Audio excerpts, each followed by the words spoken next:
7 దశాబ్దాల తెలంగాణ నేపథ్యంలో హ్మ్. 50 ఏళ్ళు పరిపాలించింది ఎవరండి? కాంగ్రెస్ పార్టీయే గదా! హ్మ్. మరి ఈ తెలంగాణ ప్రాంతం ఎందుకు బీడుబడ్డది? ఇంకోటి కూడా ఎందుకు మాట్లాడొచ్చు. ఎడారయింది? ఎందుకు సర్కారు తుమ్మలు మొలిచినాయి? హ్మ్. ఎందుకు తంగేళ్ళు మొలిచినాయి? ఎందుకు బొంబాయి, బొగ్గుబాయి, దుబాయ్‌కి వలసలు పోయిన్లు ఈ ప్రాంతంలో ఉన్నటువంటి వాళ్ళు? ఎందుకు అనాథలైపోయిన్లు ప్రజలు? ఎందుకు కన్నీరు గార్చిండ్రు? అసలు తెలంగాణ ఉద్యమం ఎందుకొచ్చింది?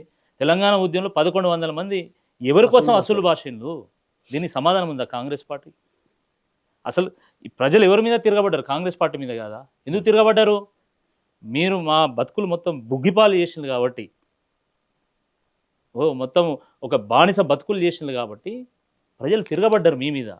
మీ మీద తిరగబడితే కేసీఆర్ గారొచ్చి వారు తెచ్చిన తెలంగాణను తెరలు కాకుండా రేవుకు తీసుకొచ్చి ఒక ప్రాజెక్టులు కట్టి, ఆకలి కేకల తెలంగాణ అన్నపూర్ణ తెలంగాణగా మార్చిన తర్వాత ఈరోజు 60 లక్షల మెట్రిక్ టన్నుల ధాన్యం పండించేటువంటి తెలంగాణను 3 కోట్ల మెట్రిక్ టన్నుల ధాన్యం పండించేటువంటి తెలంగాణగా మార్చిన దేశంలోనే తర్వాత, మొదటి ధాన్య భాండాగారంగా మార్చిన తర్వాత మొదటి ఇవాళ ప్లేస్. మీరొచ్చి కేసీఆర్ గారు బాజేయలే, కేసీఆర్ గారు అన్యాయం చేసి అసలు ఎవడన్నా నమ్ముతాడా తెలంగాణలో?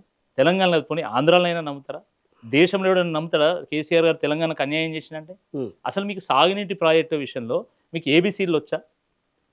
దేవాదుల ఏ బేసిన్‌లో ఉన్నది అని అడిగినటువంటి ముఖ్యమంత్రి గారొచ్చి ఈరోజు కేసీఆర్ గారు జలం విషయంలో తెలంగాణకు అన్యాయం చేసినట్టు మాట్లాడితే ప్రజలు నమ్ముతారా అండి?